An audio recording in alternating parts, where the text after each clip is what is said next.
This is my entry for TJ's Lego Room contest for the Mark II Razor Crest. This is my own creation. I call it the Feldo. The kind of backstory for this ship is that at the time of the show, the New Republic is trying to demilitarize and get rid of its previous rebel ships. And so this, it definitely does have some guns on it. So this was maybe not simply just sold, but rather supposed to have gone to a junkyard or something, but found its way on the black market where Mando picked it up with some of his reward money after capturing, killing Moff Gideon? Yeah, he killed him.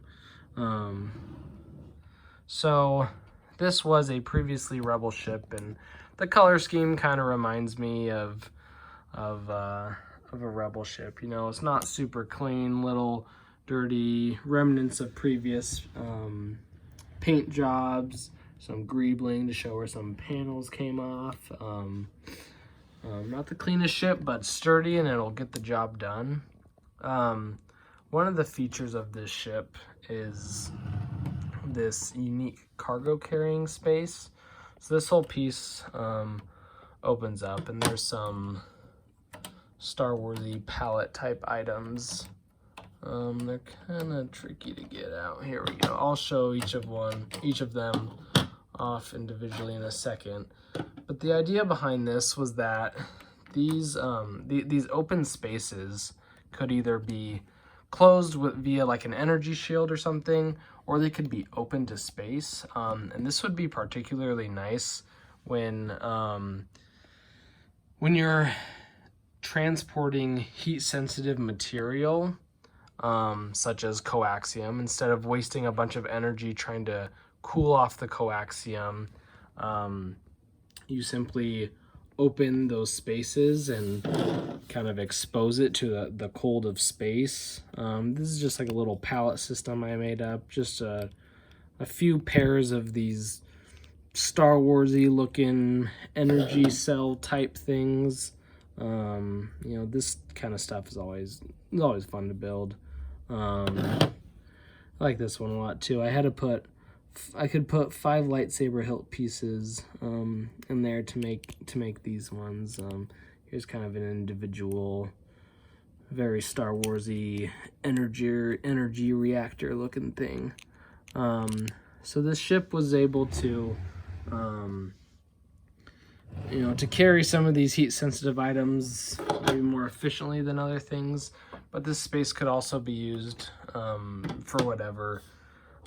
Here is a little Mando speeder I made. My goal of it was to make it as small as I possibly could, with it still looking like a speeder. And his feet can plug in right here, and then he can zoom away. And this can, if I fold it the right way, this can fit in there. Not as pretty as those other things looking, but there is room for that type of thing. So let's put all this cargo back, and I'll show you some of the other features of this ship. So Mando obviously needs some pretty heavy guns. So these guns, I can just pop them off pretty easily, but they were pretty fun to design. I like the lightsaber hilt pieces on the side. It's got a pair of each of those guns on the side, so pretty, kind of cool, aggressive look coming in. This windscreen piece is obviously taken from the Razor Crest, rotated forward 90 degrees approximately. And so this windscreen with the guns on either side definitely reminded Mando of his poor little Razor Crest that was destroyed. So that's one of the reasons that this caught his eye on the black market. This does also have some other guns. There is a very small laser or a little turret there. If I'm going to push up the landing gear and show that. So, you know, when he's flying around, he can shoot behind him. And these rotate, obviously, so he can shoot below him also. Gonna pop back down the landing gear.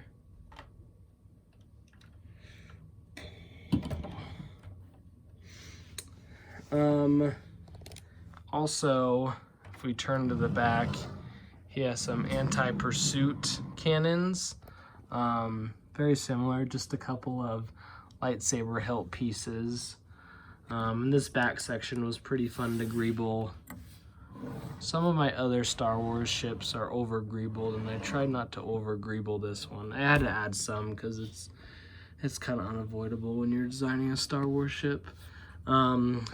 Also, so he has the two heavy laser cannons, the little cannons down here, and then the anti-pursuit cannons, but you also need a little bit of extra.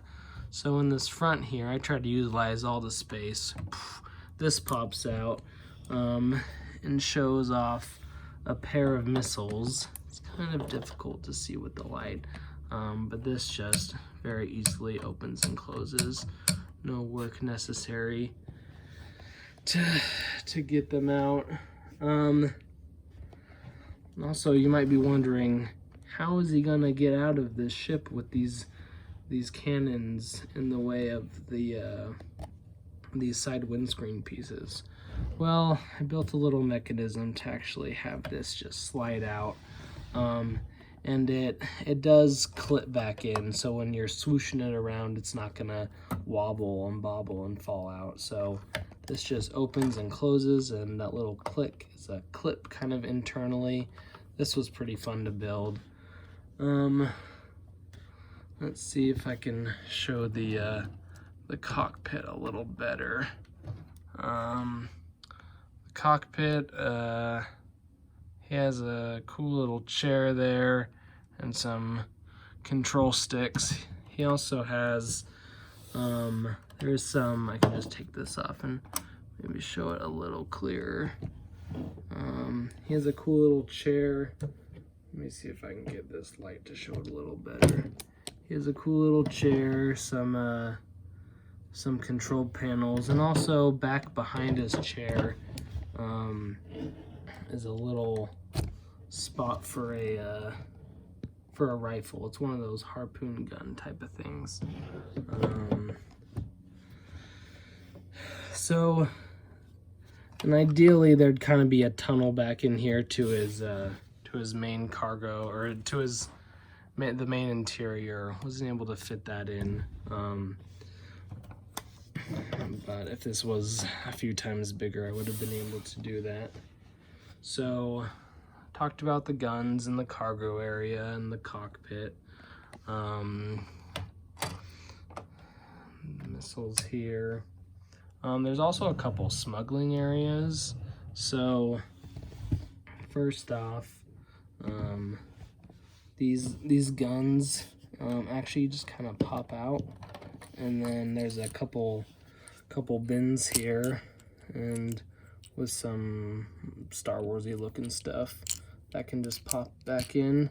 And actually, the landing gear's down right now, and I designed the landing gear so even with the landing gear deployed, it can still pop back in.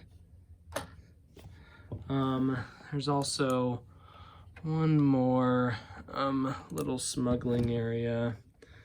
To show this, just to make it easier, I'm gonna pop off the engines. There there's a little barrel just right there that is for some smuggling.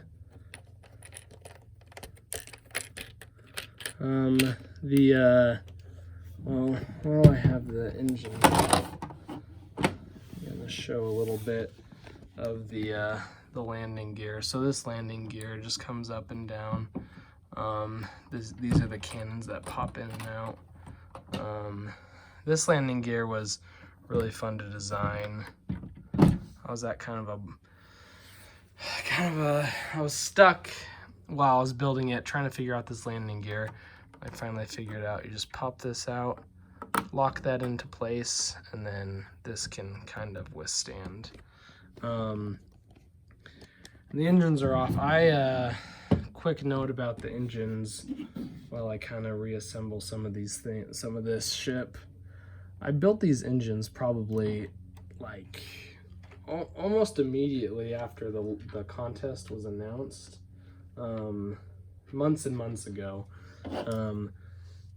And after I built the engines, I was just stuck forever, and I couldn't decide which direction I wanted to go. I built parts of it and broke it down, and finally it wasn't until I got the cockpit mechanism, kind of that idea, wanted to have it kind of some upside down building to fit that in.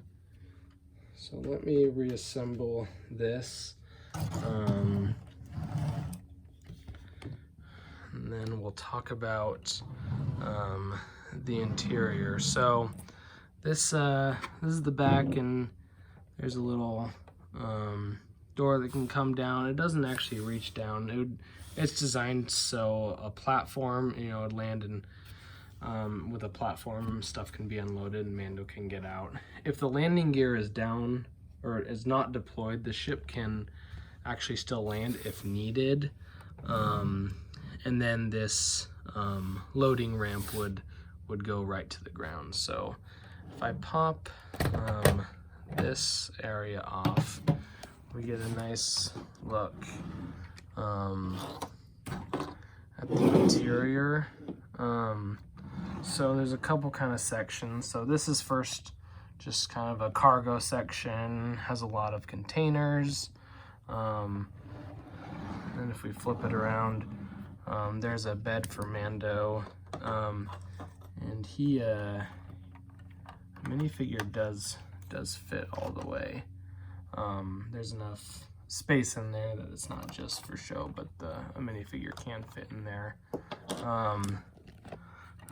Underneath there's a little, it's kind of hard to see, but it's a little bed for Grogu, because I don't think he's done with the show. He'll probably be back. And then we got some weapons. We got a spear back there.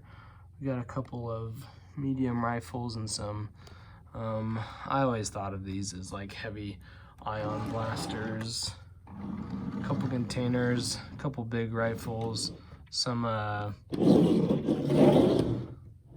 let's see if I can get this lighting, some thermal detonators back there, along with a couple pistols. And then also, so in the Razor Crest, Mando had a spot for the carbonite, but it's kind of just the gas or whatever is sprayed to freeze someone in carbonite. Those nozzles were just kind of open to the environment, and he did use that to an advantage when he was trying to get away from Greef Karga, I believe, in one of the first few episodes. But I never really liked that idea that the carbonite gas was just kind of open to everything, and if it malfunctioned, then the whole ship could, or everyone could freeze over. I don't know. So there we go. I kind of designed a little carbonite area, but it was closed off to the environment. So gotta shake this out a little bit. So I just used one of these pieces, not because it's my favorite piece, but it does fit in nicely, more so than the Han Solo Carbonite piece. So that's the interior. I like the little kind of hallway angled details. I like the bed. I like that I got some cargo and a nice, good old classic Mandalorian weapons locker type of thing. So that is my entry. I'll do kind of one last look. This was kind of a fun section to just build up. It's kind of, transition points are always hard to build.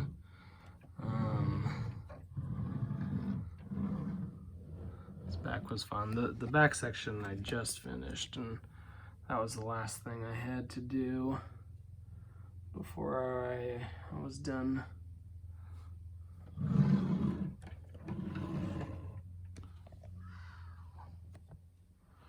And I've never made a video before, so bear with me, please. One last detail is that I had an extra Mando and Grogu brick heads, so I dumped out the set and I took a couple pieces, so you'll see that this kind of 2x2 cut in half tile used on both sides. That is taken from that, and then I just took a couple, you know, I mean, honestly, like this brown piece and this little green cheese slope. Those, I took a couple pieces from the brickhead set just to kind of sprinkle them in, make it a little more Mandalorian feeling. And that is my entry for this contest.